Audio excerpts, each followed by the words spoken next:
Hi,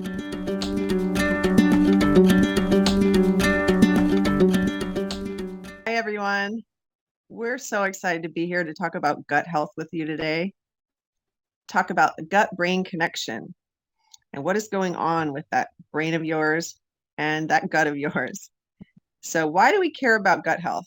Well, gut health affects so many things about our mental health and our physical health. It affects our mood, it affects the way we think, it affects our energy, and it affects our physical health in terms of immune health. About 70 to 80% of our immune system is related to our gut health. So that's just huge.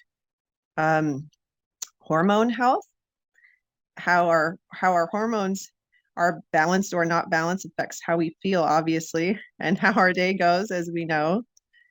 And the state of our gut affects the state of inflammation or lack thereof in our bodies through something called a leaky gut or intestinal permeability.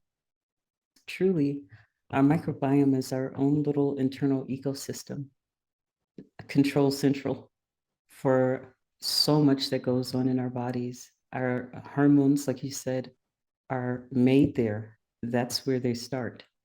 And our signals to our brain, those start in our gut. So just imagine if our gut or microbiome is imbalanced and unhealthy, what's going on in the brain? There's a direct connection to the gut and brain and the immune system, as you alluded to. Yeah.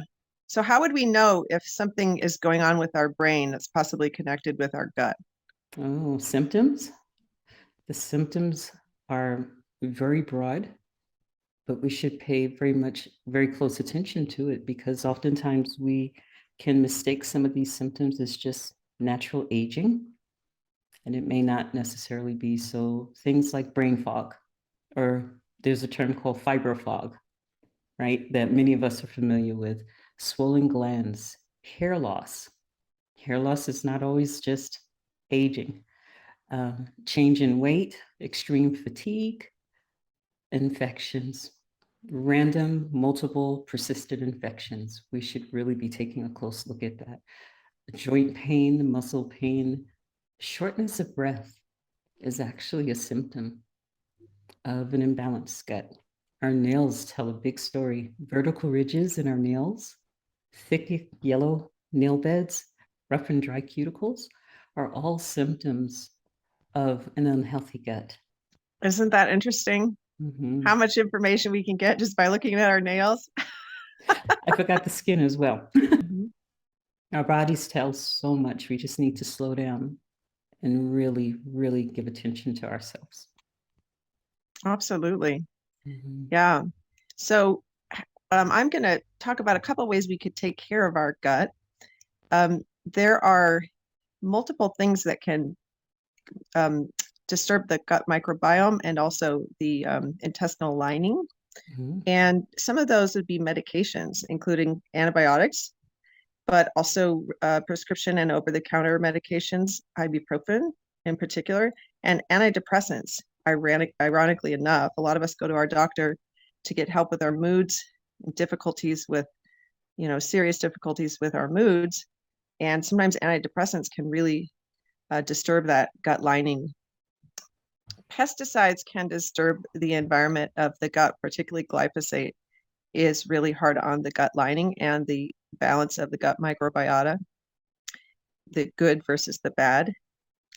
Also, processed foods, interestingly, have a huge effect on our gut health, much, much stronger than one might guess or think about. Also, stress, our digestion and our stress levels are intimately connected, as many of us have probably figured out intuitively. Environmental toxins, such as heavy metals, sedentary lifestyle, and lack of sleep. Those are some of the things that can disturb the balance of a happy gut. Sleep is vital. That's where our body does the repair work. And yet, oftentimes, we're all lacking in that regard, as well as our dietary choices. And you mentioned Right. processed foods. Quite frankly, the ingredients in many of those things don't even qualify as true food. So thank you And, for highlighting that. and some of the additives that we don't even think about or notice are really, really hard on gut health.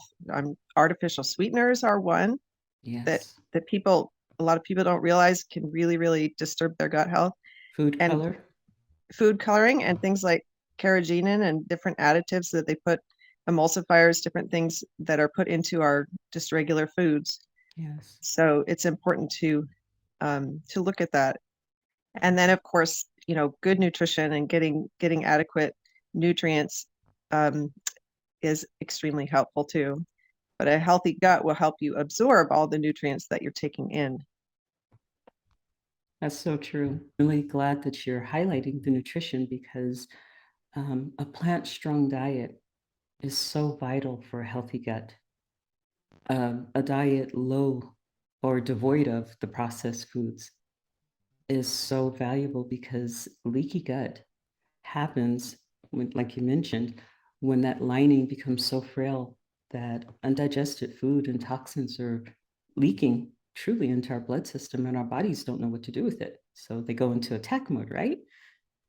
And the same thing can happen when the blood-brain barrier is permeated. Now those same toxins that our body doesn't recognize are seeping into our brain. That's the precursor for dementia and Alzheimer's, Absolutely. which so much of it is preventable. So please remember, a healthy diet equals a healthy gut, equals a healthy immune, equals a healthy brain. Yes. And we all want a healthy brain and a long, healthy life. We And do. and that leaky brain, sometimes there's a lot of scientific evidence that leaky brain can cause anxiety and depression, That's mental health actually disorders. Yeah. exactly. Well, thank you, Shannon, as usual. It's always good spending time with you and just highlighting some very basic information, but it's important information that our listeners need to hear and to be reminded of. It's a pleasure. It's always fun to talk with you.